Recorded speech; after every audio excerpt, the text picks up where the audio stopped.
માંગરોળમાં શાંતિ સમિતિની મીટિંગ સાથે ત્રણ વાત તમારી ત્રણ વાત અમારી અંતર્ગત મીટિંગ મળી હતી।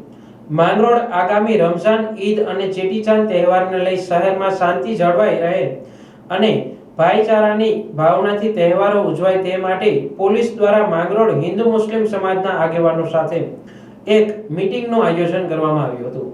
તેમજ ત્રણ વાત તમારી ત્રણ વાત અમારી અંતર્ગત શહેરમાં થતા ક્રાઇમ રેટ ઘટાડવા માંગરોળના અલગ અલગ પોઈન્ટો પર સીસીટીવી કેમેરા શરૂ કરી દેવામાં આવ્યા છે અને નાની ઉંમરના બાળકોને વાહન લઈ નીકળવાની મનાઈ પોલીસ દ્વારા કરવામાં આવી છે।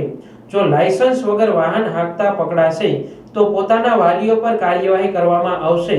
આ કાર્યક્રમમાં Mangrol police station PI Desai સાહેબની ઉપસ્થિતિ યોજવામાં આવી હતી, જેમાં શહેર પ્રમુખ લીનેશ સોમૈયા, મુસ્લિમ સમાજના પ્રમુખ મોહમ્મદ હુસેન ઝાલા, પ્રફુલભાઈ નાંદોલા, હનીફ હકીમ, બોદુ લાખા સહિત આગેવાનો હાજર રહ્યા હતા।